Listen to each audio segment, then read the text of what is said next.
The last few Sundays we've been looking at some of the stories of Jesus, and we've had this recurring theme, this theme of growing things.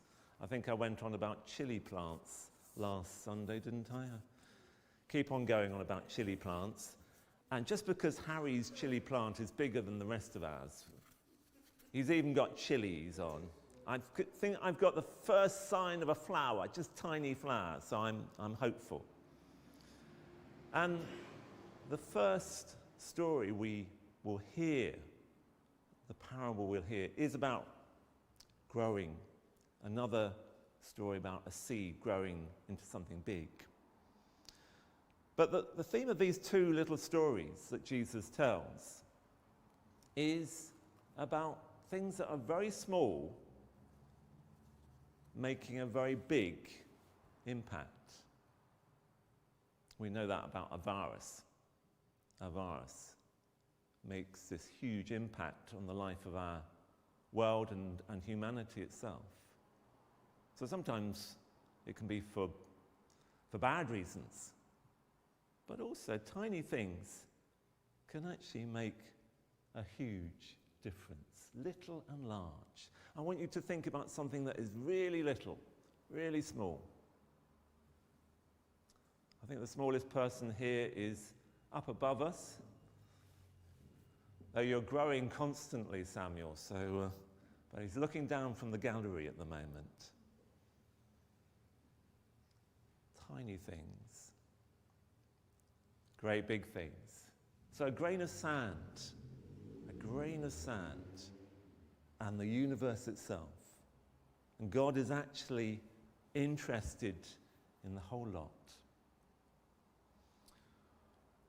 Well, we're going to hear that first story, and Rosie's going to read it to us.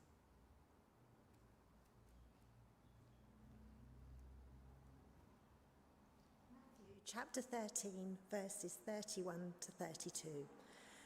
Jesus told them another parable. The kingdom of heaven is like a mustard seed, which a man took and planted in his field. Though it is the smallest of all seeds, yet when it grows, it is the largest of garden plants and becomes a tree, so that the birds come and perch in its branches. So small that grows so large.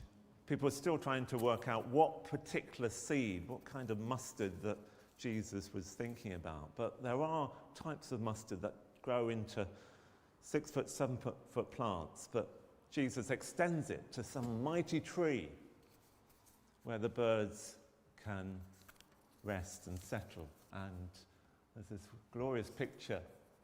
Jesus is, the kingdom of God is like a mustard seed, which grows into the largest of trees, and the birds can come and find safety in its branches.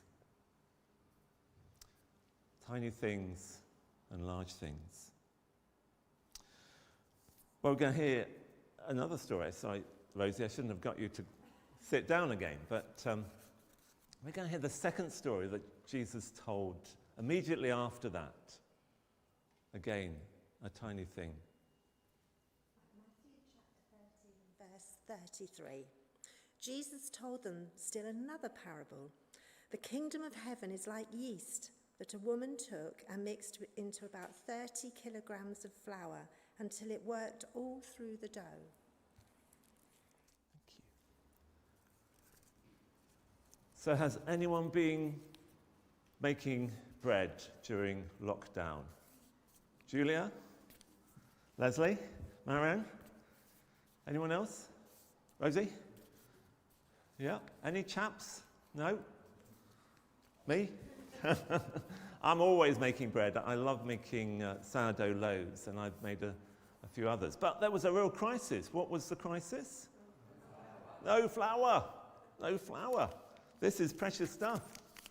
Eventually, I think I've got too much flour because then started to see it everywhere, and everywhere I went, better get another bag of flour, and another one, and another one. Yeast is so small. little bag of instant dry yeast can have such an effect. And what I hadn't remembered was that this story is about a lot of flour. 3 bushels, I think it is, in other translations, or measures.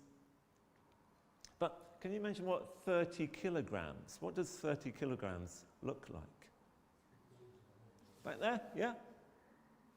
I probably can't hear you, Samuel. You better not shout, because we're not supposed to shout in church. But you can make sign language. About you. Yeah, how?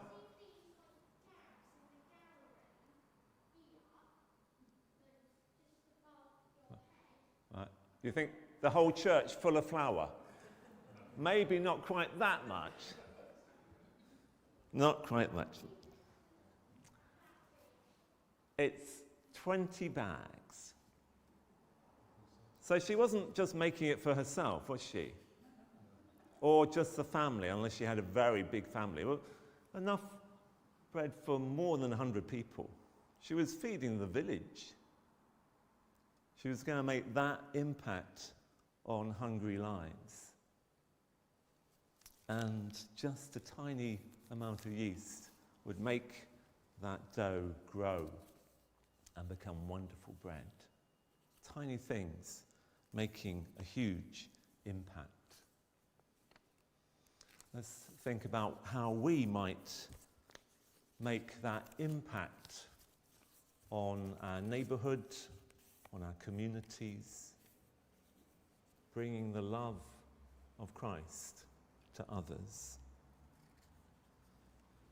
We're going to share in a prayer.